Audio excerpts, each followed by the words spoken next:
From a press release written by Democratic Party operatives, they demand to know how you could possibly have said something so awful and offensive. Do you have a statement on how immoral you are? It's a bewildering moment, especially when the quotes in question are more than a decade old. There's really not that much you can do to respond. It's pointless to try to explain how the words were spoken in jest or taken out of context, or in any case bear no resemblance to what you actually think or would want for the country. None of that matters. Nobody cares. You know the role you're required to play. You are a sinner begging the forgiveness of Twitter. So you issue a statement of deep contrition. You apologize profusely for your transgressions. You promise to be a better person going forward. With the guidance of your contrition consultants, you send money to whatever organization claims to represent the people you supposedly offended. Then you sit back and brace for a wave of stories about your apology, all of which are simply pretexts for attacking you again. In the end, you get fired. You lose your job. Nobody defends you. Your neighbors avert their gaze as you pull into the driveway. You are ruined.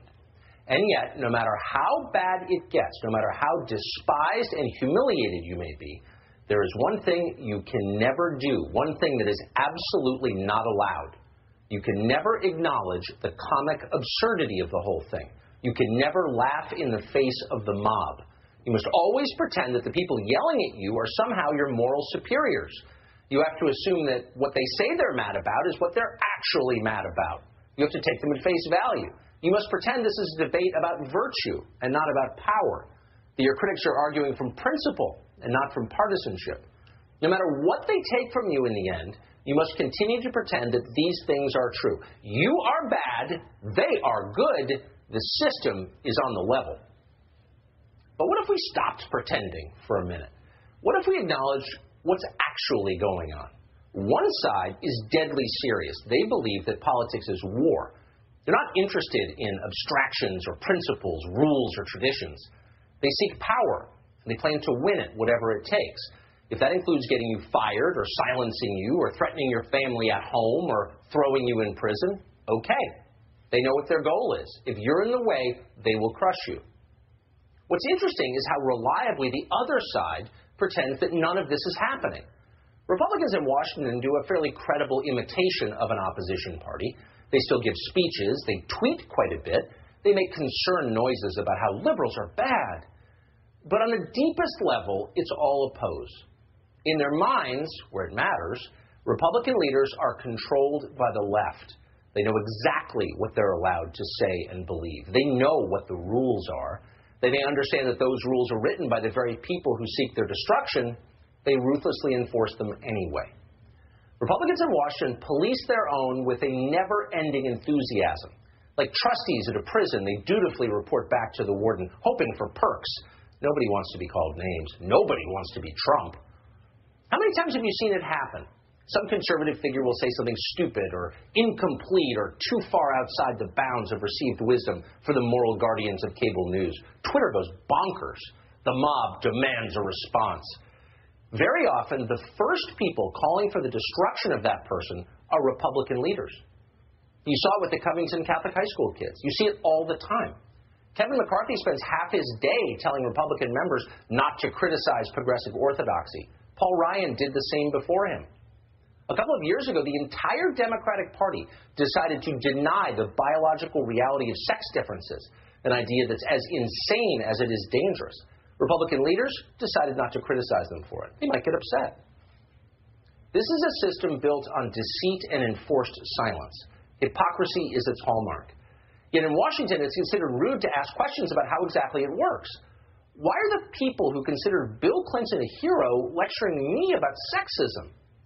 How can the party that demands racial quotas denounce other people as racist? After a while, you begin to think that maybe their criticisms aren't sincere. Maybe their moral puffery is a costume. Maybe the whole conversation is an absurd joke. Maybe we're falling for it.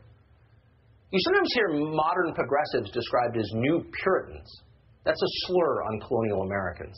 Whatever their flaws, the Puritans cared about the fate of the human soul and the moral regeneration of their society.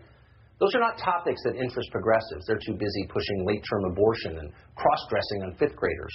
These are the people who write our movies and our sitcoms. They are not shocked by naughty words. They just pretend to be when it's useful. It's been very useful lately. The left's main goal, in case you haven't noticed, is controlling what you think. In order to do that, they have to control the information that you receive. Google and Facebook and Twitter are fully on board with that. They're happy to ban unapproved thoughts, and they don't apologize for it. They often do. So do the other cable channels and virtually every major news outlet in this country. One of the only places left in the United States where independent thoughts are allowed is right here, the opinion hours on this network. Just a few hours in a sea of television programming. It's not much, relatively speaking. For the left, it's unacceptable. They demand total conformity. Since the day we went on the air, they've been working hard to kill this show. We haven't said much about it in public. It seemed too self-referential. The point of this show has never been us. But now it's obvious to everybody. There's no pretending that it's not happening. It is happening. And so going forward, we'll be covering their efforts to make us be quiet. For now, though, just 2 points to leave you with. First, Fox News is behind us, as they have been since the very first day. Toughness is a rare quality at a TV network, and we are grateful for that. Second, we've always apologized when we're wrong, and we'll continue to do that. That's what decent people do. They apologize. But we will never bow to the mob. Ever. No matter what.